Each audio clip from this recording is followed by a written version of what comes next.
TDP మరోసారి పెద్దపేట వేసింది. Governor కోట, MLA కోట, ఎమ్మెల్సీల ఎంపికలో వెనుకబడిన వర్గాలకు సింహభాగం కేటాయించింది. పార్టీని నమ్ముకున్న వారిని సీనియారిటీకి ప్రాధాన్యత కల్పించింది.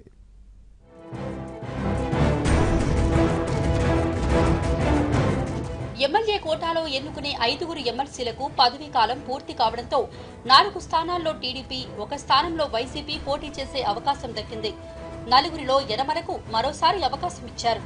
మిగతా 3గురిలో ఉత్తరాంధ్రకు చెందిన రజక నేత దువ్వారపు రామారావుతో పాటు వాల్మీకి బోయలకు గౌరవం కల్పించేందుకు కర్నూలుకు చెందిన బీటీ నాయుడుకు ప్రాతినిధ్యం కల్పించారు.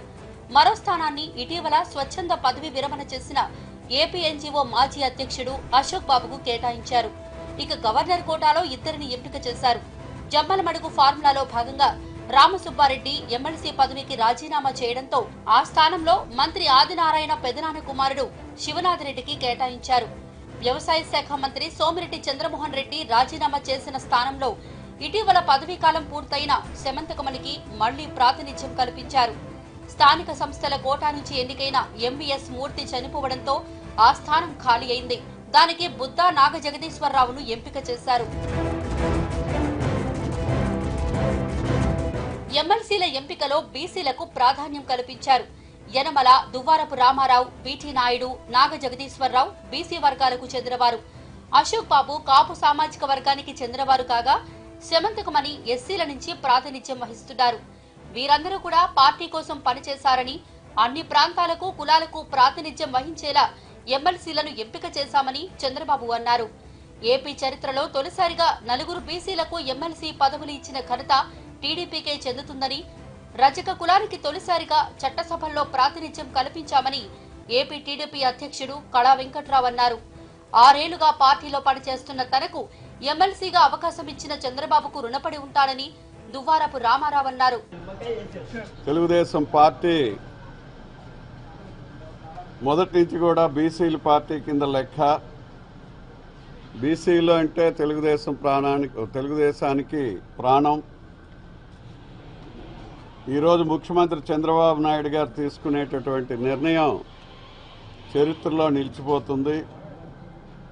మోస్ట్ బ్యాక్వర్డ్ క్లాసెస్ సంబంధించినటువంటి రజక సామాజిక వర్గానికి సంబంధించినటువంటి రామారావు గారు, మరి ఆయన మున్సిపల్ అడ్మినిస్ట్రేషన్లో మున్సిపల్ కమిషనర్గా రిటైర్ అయినటువంటి వ్యక్తి. మరి ఆ సామాజిక వర్గానికి చట్టసభల్లో ప్రాతినిధ్యం కల్పించడం ఇదే మొదటిసారి. ఎందుకంటే నేను సర్వదా కృతజ్ఞుడిని. పార్టీ పట్ల అంకితభావంతో గత 6 సంవత్సరాలుగా పార్టీలో పనిచేస్తున్నాను.